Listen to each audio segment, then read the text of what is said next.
going to read you chapter 3 of the cinematic version of The Secret Garden. I hope you're enjoying the book. I am. Bye! Chapter 3, Misselthwaite Manor. When the ship arrived in England, Mary was met by a stern-looking woman with gray hair.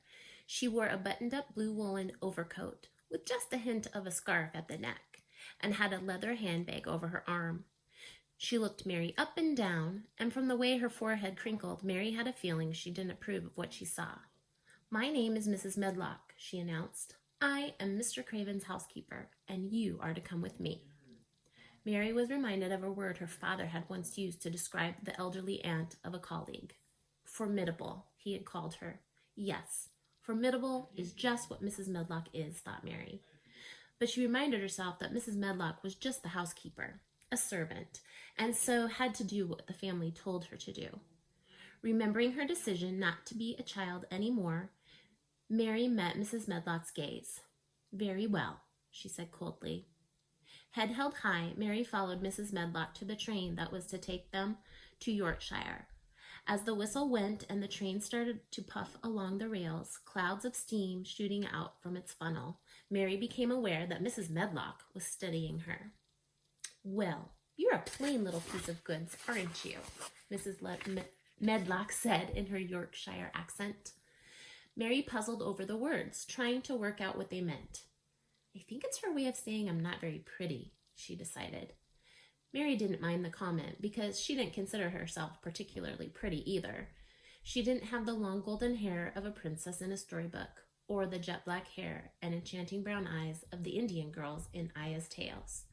She was small and skinny, with hair the color of a chestnut. Her skin was pale, her inquisitive hazel eyes almost too large for her face. Her words were true, Mary thought, but what a strange thing for a servant to say. She turned and stared out the window. Opposite her, Mrs. Medlock settled herself more firmly in her seat. "Now, I don't know what you've been told, girl," she began with a warning note in her voice, "but don't you be expecting luxury at Misselthwaite. It's not the house it was."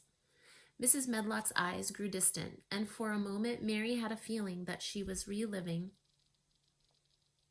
the past. When the young mistress was alive, there was a full household of staff, a stable of horses, grand balls, and all of that's changed now. She tutted indignantly. "Those army savages. They turned the house into a hospital during the war.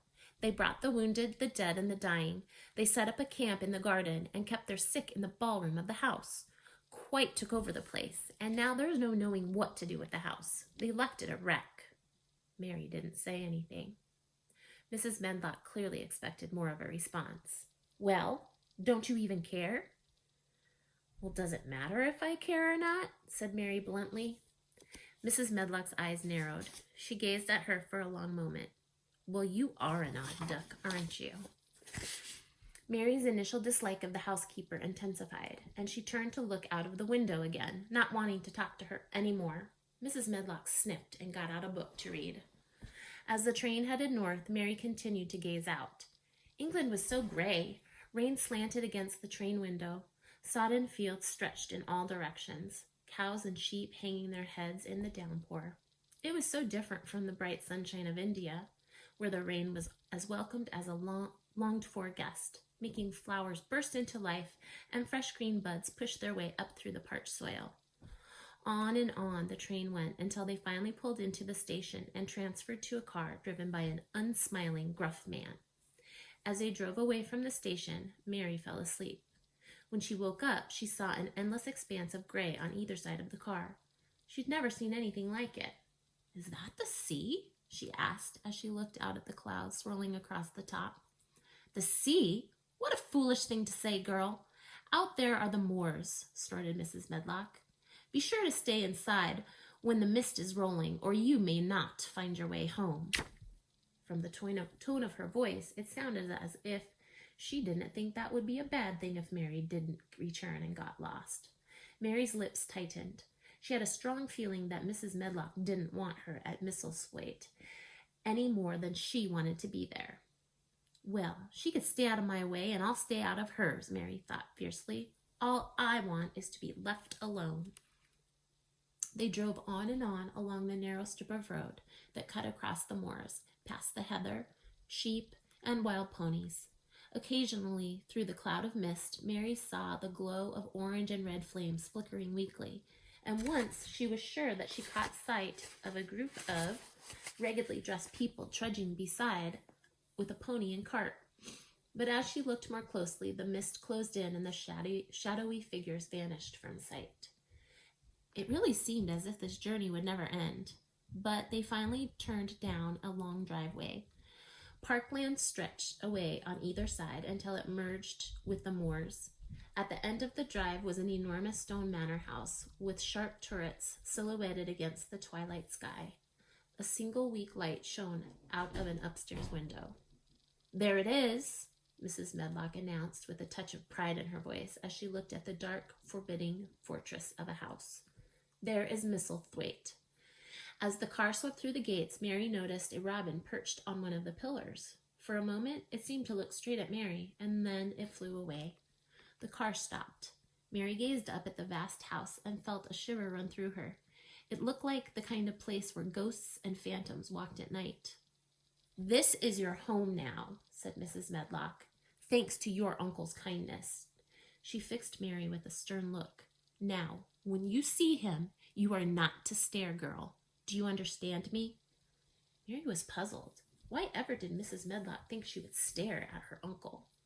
Mrs. Medlock went on. "You know, he suffered enough, poor man, and now to see you looking the way you do? No." She shook her head as if it would be too much. "A shadow. That's what you'll have to be at Misselthwaite, girl. You'll have to be just a shadow." Mary had no idea why the way she looked might upset her uncle, but before she could ask, Mrs. Medwaite was already leading the way up the stone steps to the iron-bound oak front door. Mary followed her into the huge entrance hall.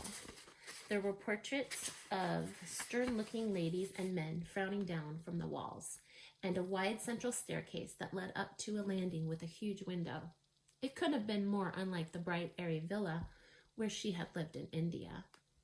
"First things first," said Mrs. Medlock, marching over to the brass light switch on the wall. "We are fully electric here." She pulled the switch down. The huge glass chandelier in the center of the hall lit up briefly, but then there was a fizzling sound and the lights went out again. Mrs. Medlock raised her eyebrows. "But that doesn't mean it always works. So if you're needing to use the facilities at night, you need to take a lamp. Second, the master is a widower and on his own. He has promised you will have someone to look after you soon enough, but in the meantime, don't you be expecting that there will be people to talk to, because there won't." Standing in the cavernous hall, Mary refused to be daunted. She lifted her chin. "Well, I need no entertaining, because I am not a child." She felt a stab of satisfaction as she saw the housekeeper blink in surprise. Mrs. Medlock turned and led the way up to the grand staircase. On the first landing, the staircase split, heading off in two opposite directions. Mary followed her down a long, gloomy corridor. "This house? It's 600 years old," said Mrs. Medlock, as the corridor twisted and turned past endless closed doors. "There are near 100 rooms. You'll be told which ones you can go into and those that you are to keep out of.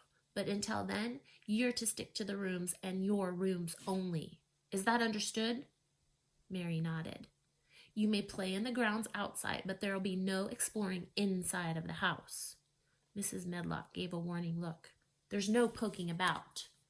Mary met her gaze. "I assure you, Mrs. Medlock, that I have no interest in poking around." Mrs. Medlock sniffed and stopped beside the door. "This one is for you," she said, opening a door to a bedroom. Mary went inside, and Mrs. Medlock quickly shut the door behind her. She heard the housekeeper walking away, her boots tapping on the floorboards. Looking around the vast room, Mary felt very small. There was an iron bed with a thin cover and one thin pillow. Next to it was a bedside cabinet with a single lamp. The floor was just bare wooden boards with a couple of threadbare rugs, and the walls were covered with fading wallpaper painted with trees and birds. There was a huge window with long, heavy curtains on either side, a small fire burning in the grate, and an old rocking horse and a battered toy chest. So this is my new bedroom, Mary thought, looking around the shabby, old-fashioned things. No, I'm not going to cry. She thought fiercely as she felt her throat tighten. She wondered about her uncle.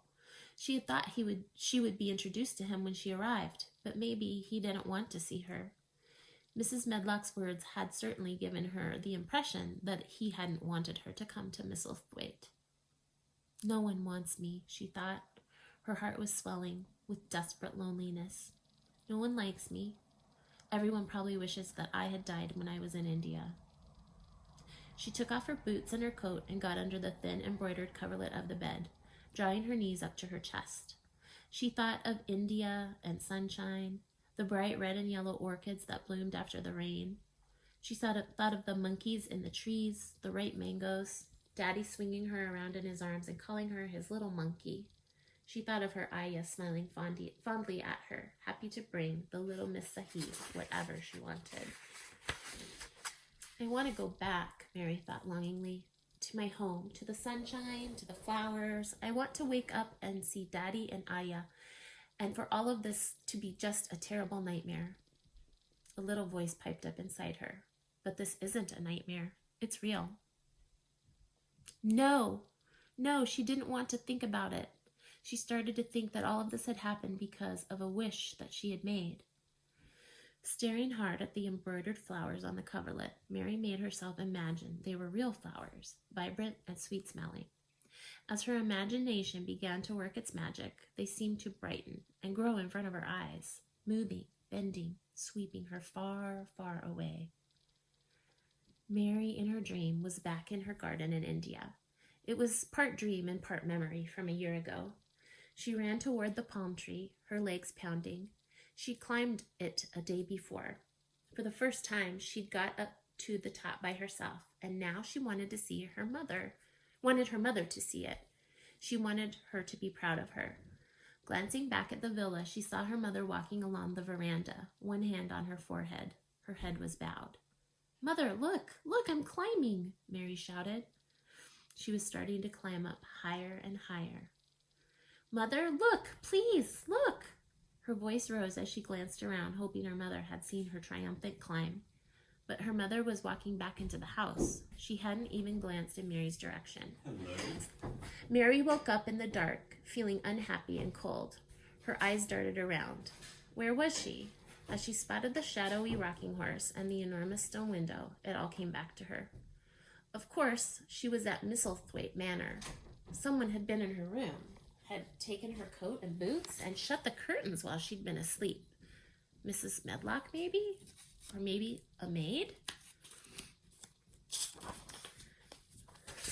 Mary shivered, wanting more blankets. In India, she'd always had a bell by her bed, and whenever she had rung it, Ayah had appeared. But here, there was no bell. "Hello?" She tried calling. She raised her voice. "Hello?" But her words just rang out in the eerie silence. Then she heard a high wail from somewhere in the house. It made her jump. It sounded like it had been a child, but there were no other children in here in the manor house. Was it a bird or an animal, maybe? Mary heard the noise again.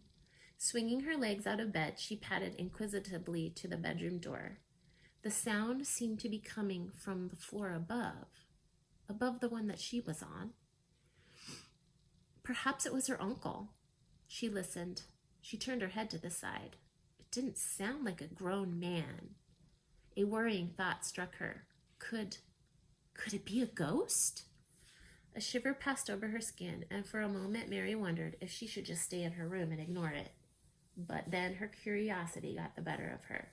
She had to find out what was making such a dreadful noise. Gathering all her courage, she left her room and set off along the gloomy corridor.